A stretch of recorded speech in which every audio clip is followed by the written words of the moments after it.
আজকে আমি একটা এঁচোড়ের রেসিপি করে দেখাবো। এটা কিছুটা এঁচোড় কেটে নিয়ে সেদ্ধ করে রেখেছি। এতে কি কি লাগছে এই দেখো, সেদ্ধ করা এঁচোড়টাকে বেশ করে ম্যাশ করে রেখেছি।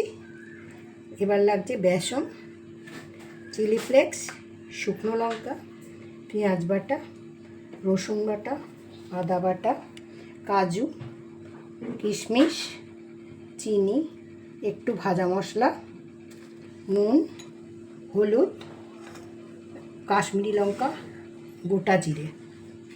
প্রথমে একটু নুন দেব।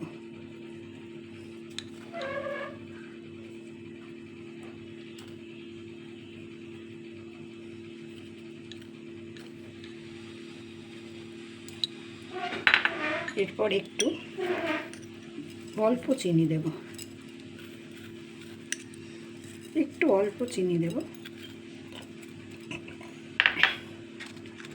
তারপরে দেব ভাজা মশলা।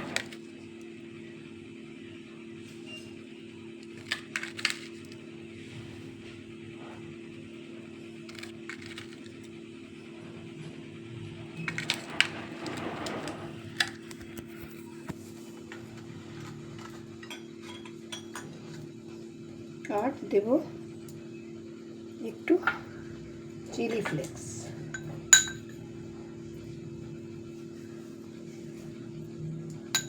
এটা অল্পই দেবো, কেননা ঝাল হয়ে গেলে ছোটরা খেতে পারে না। একটু অল্প এর ওপরে প্রথম কাঁচা তেল একটু দিয়ে, অল্প 1 চামচ মতন দিয়ে তারপরে বেসনটা দেব।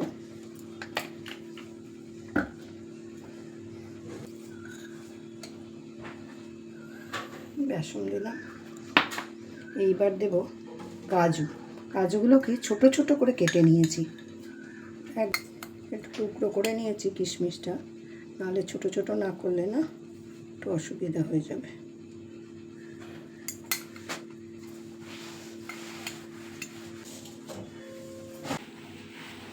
এইবার এটাকে ভালো করে মিশিয়ে নেব।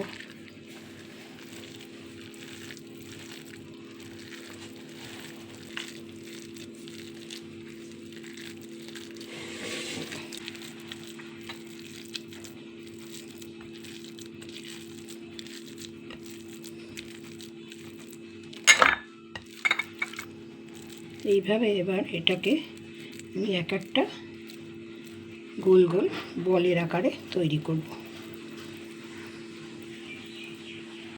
এই দেখো, এইভাবে গোল গোল গুলির আকারে তৈরি করব।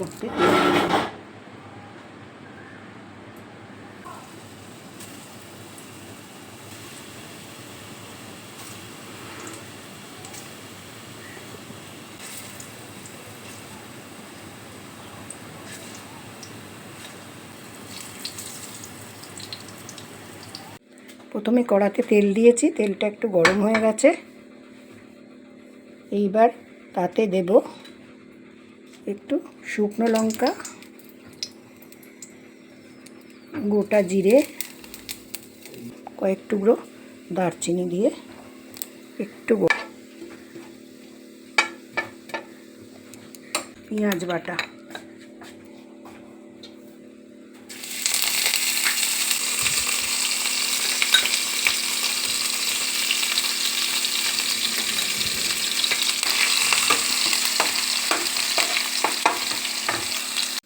নেড়ে নিচ্ছি।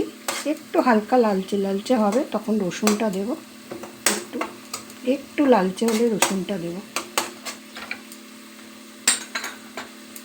রসুন বাটা, অল্প রসুন বাটা দেব, বেশি দেব না। অল্প রসুন বাটা দিলাম। এবার দেব 1 চামচ মিষ্টি, চিনি, একটু কালারটা ভালো হবে। টমেটো বাটা পেস্ট করা,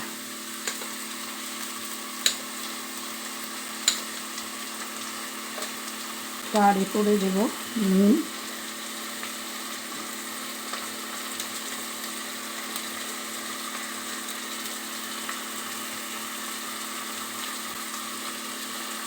হলুদ দেব 1.5 চামচ, হলুদ, একটু কাশ্মীরি লঙ্কা দেবো,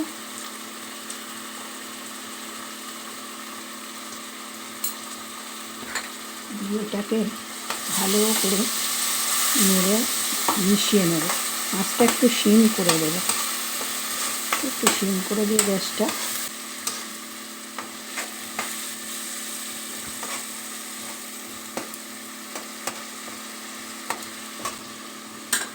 এইবার দেবো আদা বাটা, এটাও খুব সামান্যই দেবো, বেশি দেবো না। আদা বাটা দেবো অল্প, আদাটা একটু পরে দিই, কেন আদা দিয়ে কষলে না একটু তেতো তেতো ভাব এসে যায়, আদাটা যেন পরে দিলাম।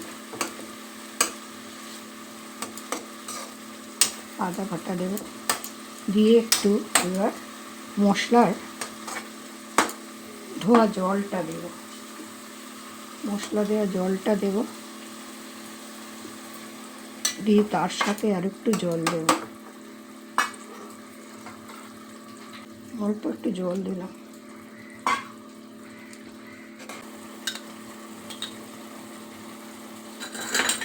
আগে এবার গুলিগুলো ছেড়ে দিলাম, এঁচোড়ের কাবাবগুলো, এই যে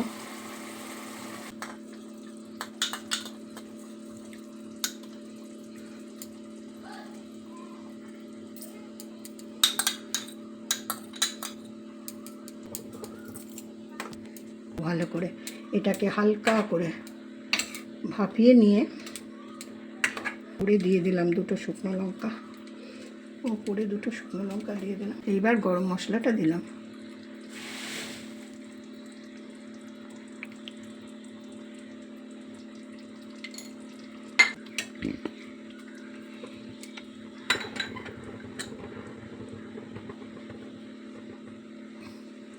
একটুখানি 10 মিনিট এটাকে ঢাকা দিয়ে রাখলাম, একটু ভালো ঘি দিয়ে আর নামিয়ে নেব,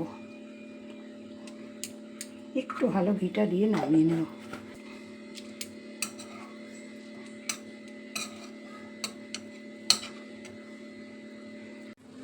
এইবার পুরোপুরি কমপ্লিট। এই দেখো, এটা হলো এঁচোড়ের গুলি কাবাব, ঠিক এই দামই দেখতে হবে। এইবার এটাকে ধনেপাতা দিতে পারো ওপরে, বা বিভিন্নভাবে তোমরা ডেকোরেশন করে নিতে পারবে, তাহলেও দেখতে খুব সুন্দর লাগবে। তোমরা সবাই মিলে খেয়ে, রান্না করে এটাকে খেয়ে আমাকে একটু লাইক দিও, শেয়ার করো। সবাই সাবস্ক্রাইব করে দেবো। Bye bye.